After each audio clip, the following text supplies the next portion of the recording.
So how am I supposed to believe in the truth, the validity of Jesus in the Bible when we have no writings from Jesus himself? There's decades, if not up to 100-year period, where we have no writings from anybody else about Jesus when there were lesser supposed gods performing miracles, which they did write down.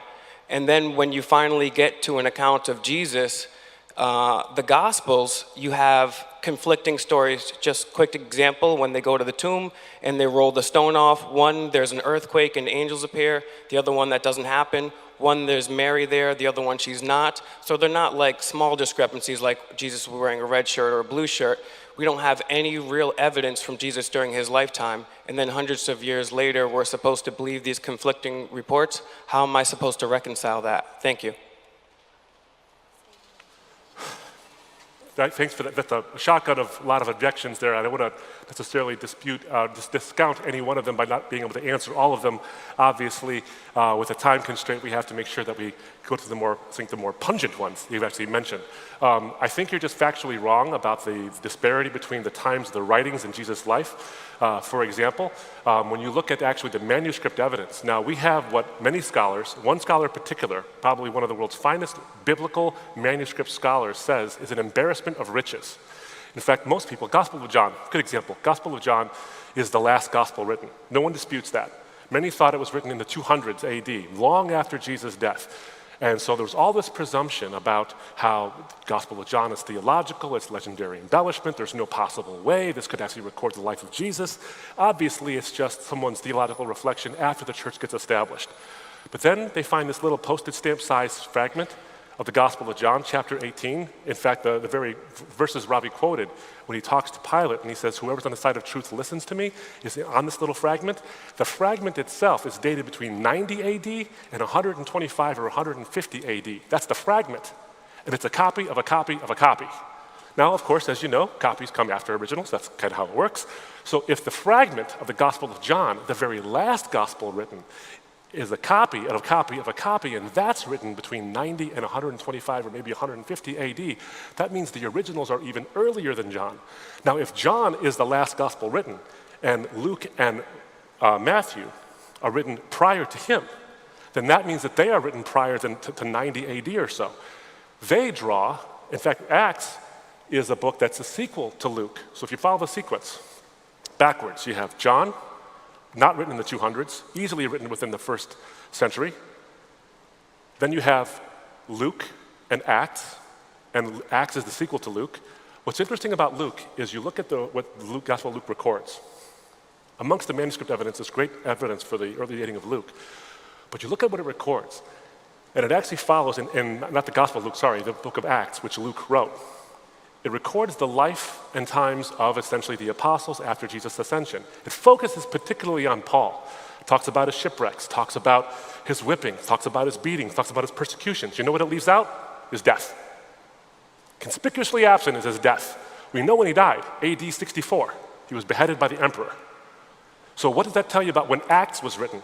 If Luke left out the single most important event to culminate Paul's ministry, then we have to assume, at least it's reasonable to assume, that Luke was written before AD 64. Sorry, Acts was written before AD 64. If Acts was written before AD 64, and Acts is the sequel to Luke, that means Luke was probably written in the 50s.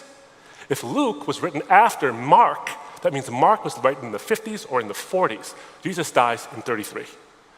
So it's definitely not hundreds of years later, not even close. We're finding earlier and earlier manuscripts.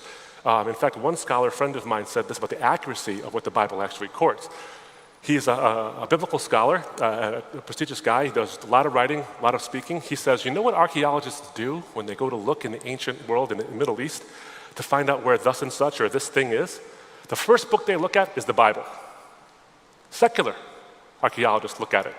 So we have this, I think, an impressive corpus of material that's very early dated to the time of Jesus.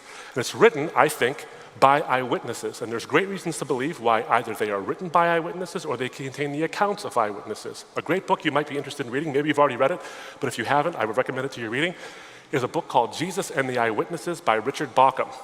Richard Baca has forgotten more about ancient history than any of us will ever learn.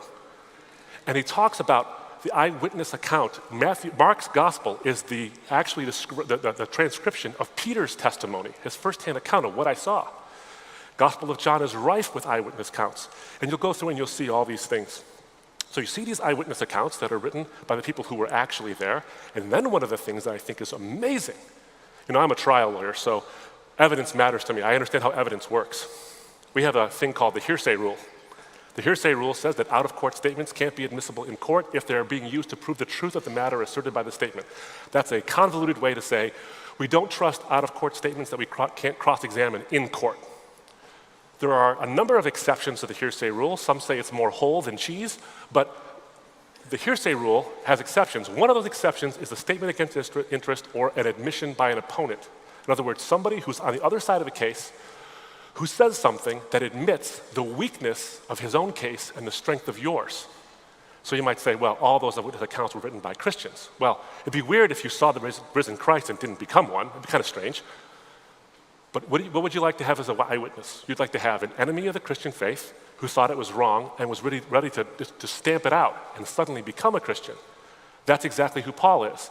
If I were in a trial and I had a witness like Paul, who was once my enemy but is now on my side of an issue, you put that guy on the stand and you let him sing his song to the jury over and over and over again because he's willing to change his mind, and it cost him something, and that gives him credibility. That's why we have exceptions to the Hearsay Rule for these kinds of things. Early dating of the Gospels, the reliability of the Gospels, as but one example. Even the Old Testament has a lot of these things as well. Then you have the credibility of the eyewitnesses themselves.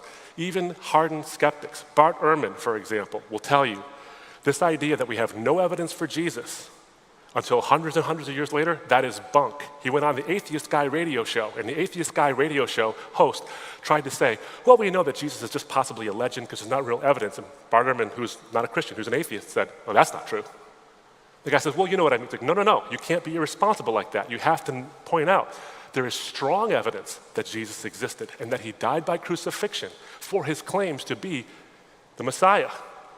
And there's pretty good evidence for a resurrection, though I don't believe in it. So you see all that stuff. I say, that's why I would say to trust him.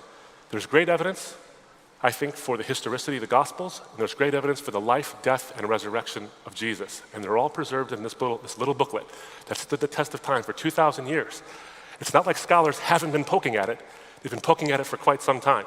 But the presumptions of later dating have actually been sent to the flames by a little postage stamp as but one example of the manuscript evidence that's available for the Bible. So what I would say to you is, why should you trust it? I'd say because it's proven itself trustworthy. There's a healthy skepticism in your question, and I appreciate it. I think it's the right way to look at things. Why should I trust it? The question you have to ask yourself, and I have to ask myself, I'm not singling you out, I think everybody in this room has to ask. You can ask the question two ways. Why should I trust the Bible? Or why should I trust the Bible? There's questions with the exact same wording, but I think different views on it. There's a skeptic who is somebody who believes something, who won't believe something until there's enough evidence, it's just natural. And then there's a cynic who doesn't believe even when there is. And I would suggest to you, take that skeptical view and look at the evidence, and I think it'll actually answer your question of why. Thank you so much for your question.